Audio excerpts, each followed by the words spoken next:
Hello, that was Vivace, second movement from Sonata in B minor, Op.1 No.9 by G.F.Handel. It was edited with continuo realisation by Richard Jones. This is the A1 piece of the ABRSM Grade 5 Flute Exam pieces from 2022. Taking a look at the start of the piece, we are in 3/2 time, so we have 3 minums in a bar. We have 2 sharps in the key signature, and along with the G sharps and F sharps that appear from time to time, telling us that we are based in B minor. This piece being in sonata form does mean that we change key a couple of times, most notably to the relative major, the D major. B minor isn't part of the grade 5 syllabus, it is part of the grade 4 syllabus, going up to a 12 to the high F sharp.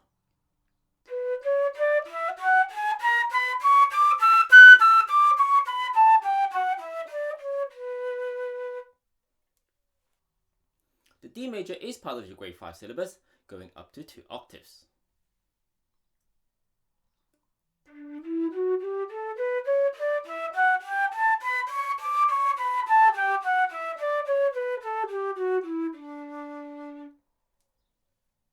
The speed we're given here is minimum equals 100 beats per minute.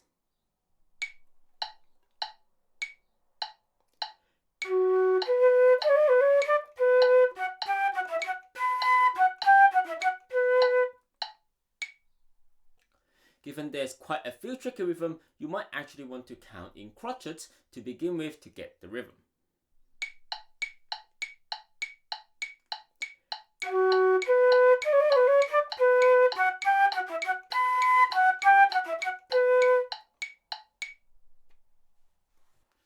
When we're actually playing the piece, we do want to go back to counting in minums, in threes, as it gives us the correct accent at the start of the bar, and even though we want to be accurate with our counting, we don't want to be robotic with our playing. This piece is in sonata form, so we have our exposition, development, and recapitulation. The exposition is in bar 1 to 23, where we are wholly in B minor. We have the first subject with the syncopation rhythm in bar 1 to 9.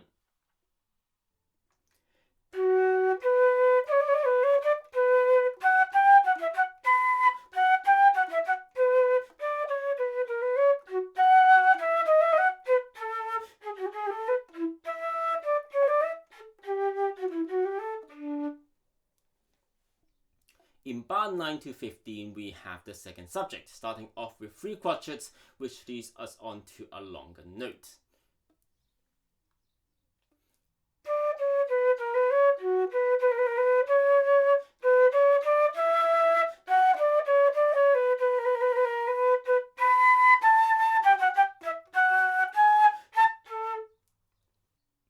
Then from bar 16, we have a scale going up and down, and we end off the cantata with the second subject.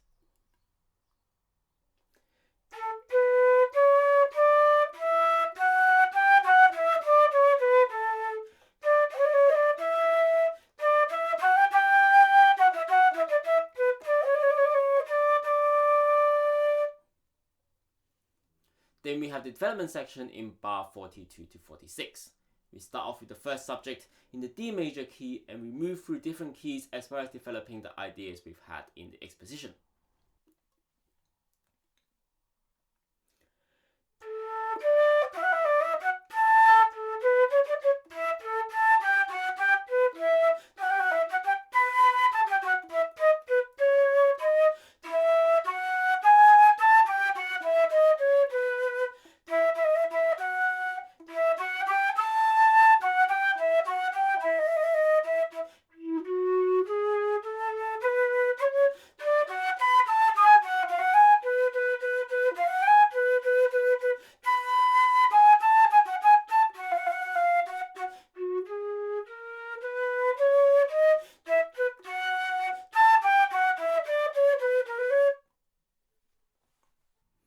end of the development section leads us back into a B minor, as well as the first subject in the recapitulation. This is in bar 47 to 55 and is slightly different to the first subject we had in the exposition.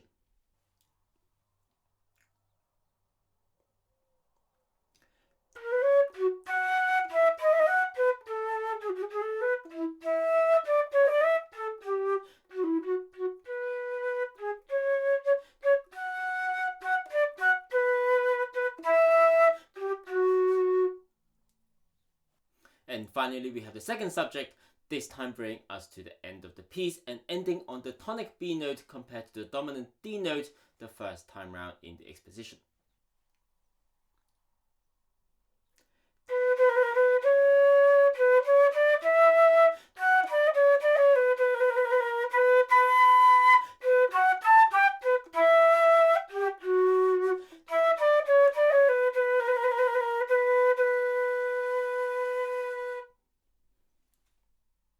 Now let's dive into the technical aspects of the piece.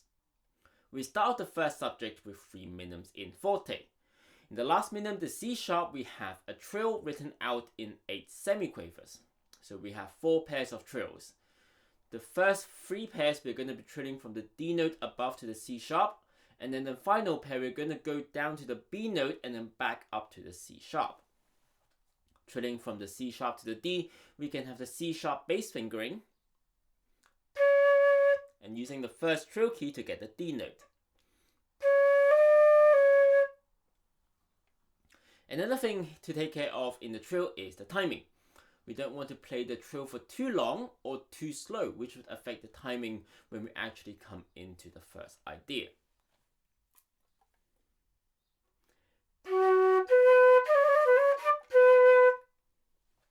Onto the first idea then, where the signature of this is the syncopated minimum note, followed by stepwise movements in crochet and quavers. Do be careful about the speed of the quavers when you're getting used to rhythm, so start off a little bit slower. In bar 2 and 3, the rhythm is this. Counting in crotchets, we have 1 and 2 and 3 and 4 and 1 and 2 and 3 and. Bar 4 is similar in rhythm, just that the last 2 quavers is swapped out for a crotchet instead. So here's a quick demo for bar 2 to 4.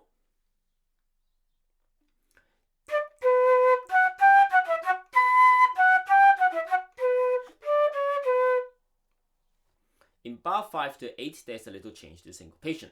The minimum is now on the second and beat instead of the first and beat. We also start off the bar with slurred, 2 quavers and a crotchet. So the rhythm has now evolved to this in bar 5 and 7, again counting in crotchets, 1 and 2 and 3 and 1 and 2 and 3 and. Again, like in bar 4, bar 8 swaps out the final crotchet to be 2 quavers.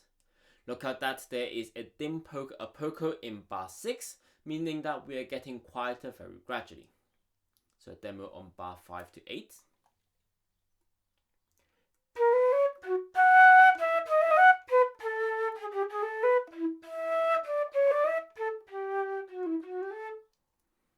When we get to bar 9 and 10, the dim poco a poco has taken us to a piano. The rhythm here is still similar to bar 8, but we now don't have the syncopation minimum anymore. Instead, they're also out for crotchet as we approach the second subject. So from bar 9 till halfway of bar 10.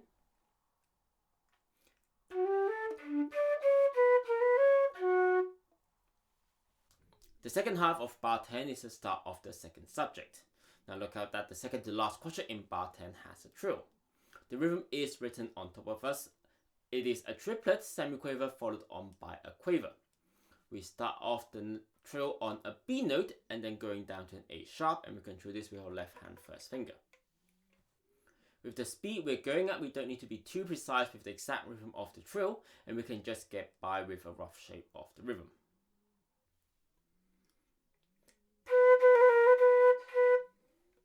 Onto bar 11 and 12, after the 3 crochet upbeats, we can see that there is a long note on the beat. Look at that, in bar 11 it is a minimum, and then in bar 12 it is a dotted crochet.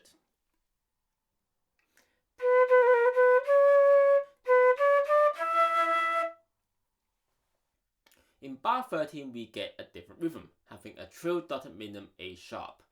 But with the rhythm written out on top for us, a crotchet, 4 semiquavers, and then a crotchet. This actually gives us a very similar rhythm to bar 10. So the rhythm in bar 13 becomes this, counting in crotchets. We have 1 and 2 and 3 and 1 and 2 and 3 and. And a quick demo.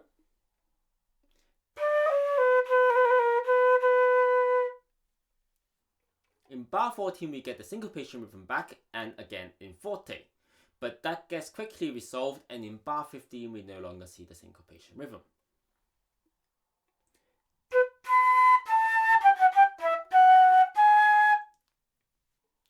Then in bar 16 to 19 we start off with an octave A jump, and then a scale ascending in minums and then coming back down in crotchets.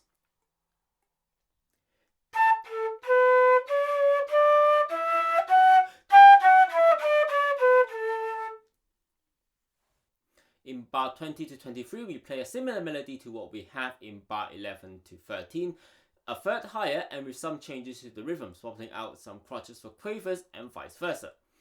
We end on the D note, the tonic of the relative major of B minor, foreshadowing the key that we're going to be in for the next section.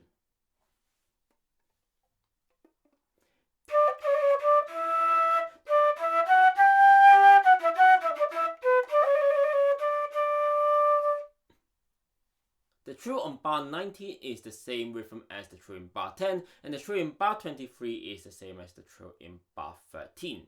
When you're doing the 3 crotchets in bar 19, you start off with the D fingering, and for the trill you start off with the trill D fingering, and then ending back on the D fingering for the last crotchet.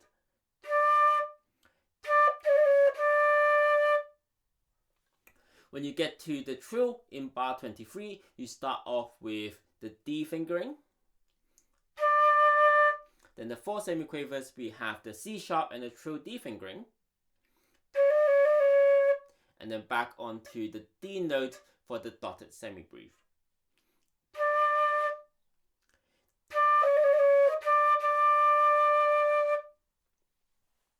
Then we start developing the first subject.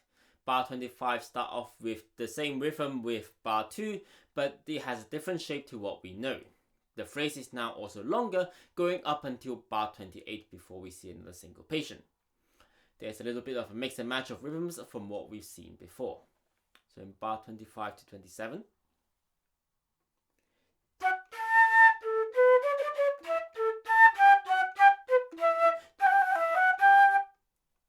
The shape of the trill in bar 27 is the same as what we had again in bar 24 and bar 1. The second phrase from bar 28 to 32 starts off with a similar beginning, but then it uses the scale melody from the second subject.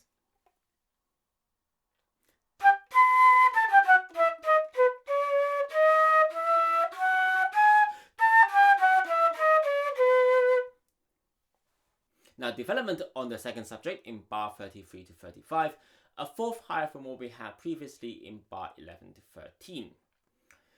But we jump immediately to a piano for the scale in bar 36 to 37, ascending up in minimum steps. But when we get to the crotchet in bar 38, we're actually going to keep going up for a little bit more in the broken chord before finally reaching a forte and then stepping down. So from bar 33 to 38.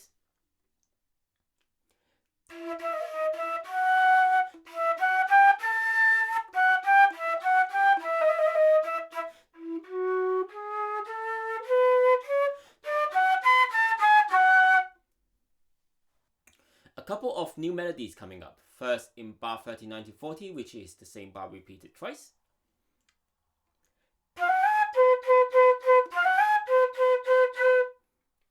Nothing out of the ordinary with the rhythm, we just need to look out for the E sharp, which is an F note, and that we are playing 4 of the B notes. Then in bar 41 to 42, where it is similar in rhythm to bar 12 and 13, but swapping out some quavers and crotchets. The rhythm in the trill in bar 42 again is the same as what we had in bar 14, a crotchet, 4 semiquavers, and finishing off with a crotchet on the E sharp. So bar 41 and 42.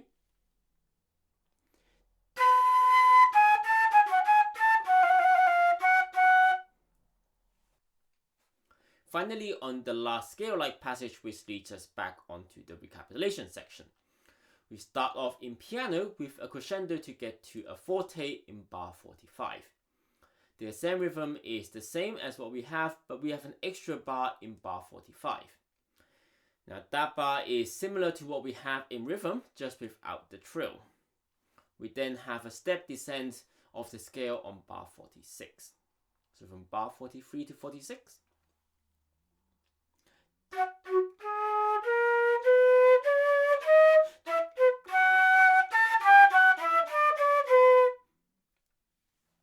Onto the recapitulation section then, where we see the ideas from the development section and the exposition. Bar 47 to 50 is the same as bar 5 to 8. Bar 51 to 55 seemingly is a new phrase, but we have elements from the first subject and the development. The repeating notes, the dotted minum from the development, and the syncopation from the first subject. It is somewhat new, so the rhythm for bar 51 to 55 is this: a 1 and 2 and 3 and 1 and 2 and 3 and 1 and 2 and 3 and 1 and 2 and 3 and 1 and 2 and 3 and 1 and a quick demo for that.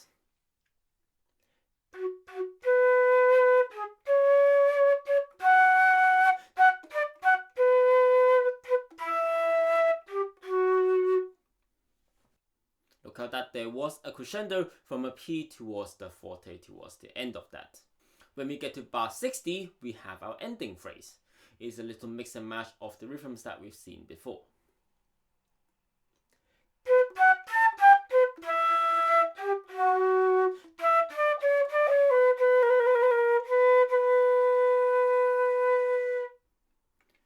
You can do a little read towards the end, just you need to signal your pianist that you're doing it beforehand and also during the performance.